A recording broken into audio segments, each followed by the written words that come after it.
But ఒక్క విషయం ఏంటంటే I'm not a beggar. Especially ఏంటంటే ఇంత ఇష్యూ జరగడానికి కారణం ఐఎమ్ వన్ ట్రైబ్. నేను ఒక ఎస్టీ అమ్మాయిని కాబట్టి ఇంతమంది నన్ను టార్గెట్ చేశారు. ఇంతమంది అంటే అందరినీ నేను అనలేనండి. నన్ను ఎవరైతే ఇంతగా ఎలా మాట్లాడుతున్నారు అనేది నాకు ఈరోజు కనీసం మీరు ఒక్కొక్కరు చెప్పాలి. మీరు అదే వేరే కులం వాళ్ళని అనగలరా? ఒక ట్రైబ్ అమ్మాయి నేను ఉద్యోగం చేయకూడదా? నేను మంచి బట్టలు వేసుకోకూడదా? నేను నగలు వేసుకోకూడదా? నేను సంపాదించకూడదా? నేను కష్టపడి అడ్వకేట్ ప్రాక్టీస్ చేశానండి. నేను ఎవరి దగ్గర ఒక సొమ్ము లాక్కోలే. నాకు చేతనైతే ఒక 10 మందికి ఉద్యోగం కోసం నా దగ్గర తెలిసిన వాళ్ళని ఎంతో మందిని అడిగాను నేను. ఇంకా సాయిరెడ్డి సార్ గురించి వస్తే మీకు చెప్పాల్సిన వెరీ ఇంపార్టెంట్. ఆయన ఒక రెస్పెక్టెడ్ పర్సన్. విజయసాయిరెడ్డి సార్ నేను ఫస్ట్ టైం విశాఖపట్నంలోనే చూసిన ఆయన్ని. నాకు చిన్నప్పటి నుంచి ఒక సర్పంచ్ కూడా తెలీదు. మా రాయలసీమలో నేను నంద్యాల, మా రాయలసీమలో ఆడపిల్లలు దేనికి బయటకు పోయి ఊర్లు తిరిగేది లేకుంటే ఎంఆర్ఓ ఆఫీసులకు తిరిగేది నాకు తెలీదు. నేను ఎన్నడూ ఒక సర్పంచ్ని కూడా చూడలేదు నేను పుట్టి పెరిగినప్పటి నుంచి. ఒక్కసారిగా ఒక ఎంపీ గారు నాకు పరిచయం అయ్యేసరికి అబ్బా ఇలా ఉంటుంది ఒక ఉద్యోగము అంటే చాలా చామింగ్గా చేశాను. చాలా ఛాలెంజింగ్గా చేశాను. నేను ఫస్ట్ పోస్టింగ్ కదా ఎగిరి చేసినాను మేము.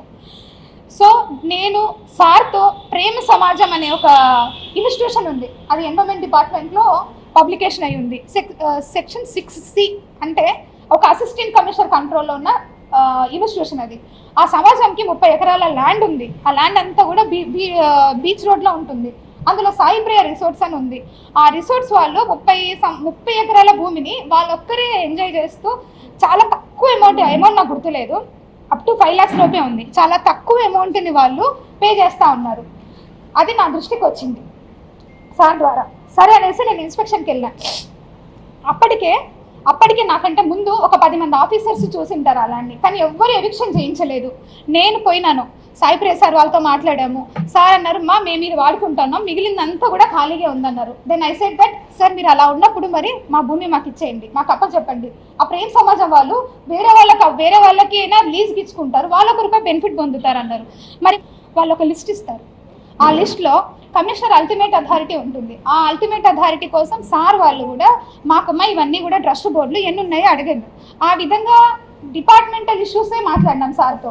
నేను ఎక్కడ కూడా నా పర్సనల్ ఇష్యూ ఒక్కటి కూడా చేయించుకోలేదు. ఎవరైనా ఉంటే కూడా అలాంటివి ఉన్నా మీరు నాకు అడగండి, నేను చెప్తాను.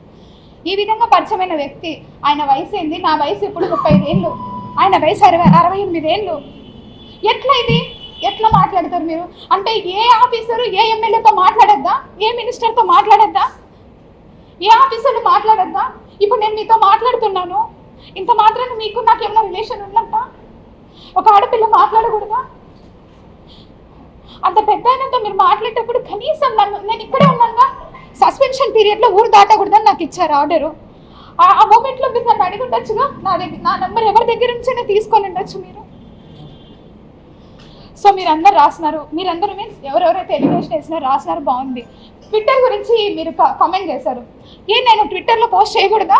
నాకు right to freedom of speech లేదా? ఆర్టికల్ 14 నాకు అప్లై కాదా? Article 21 right to privacy. నా ప్రైవసీని అంతా తీసుకెళ్ళి ఈరోజు మీరు కొంతమంది మీడియాలో పెట్టారు. అది ఎంతవరకు న్యాయం? నా ప్రైవసీ మీది కాదు. నాకు రైట్స్ లేవా? కాన్స్టిట్యూషన్లో వచ్చిందే ఎస్సీ కోసం, కాన్స్టిట్యూషన్లో వచ్చిందే ఎస్సీ కోసం. అది ఈరోజు డిలీట్ అయిపోతా ఉంది. ఒక గవర్నమెంట్ ఆఫీసర్ మాట్లాడకూడదా? మేము ఏం తప్పు మాట్లాడుతున్నాను? నేను ఏమన్నా ప్రొఫెషనల్ ఏమైనా తప్పు చేశానా?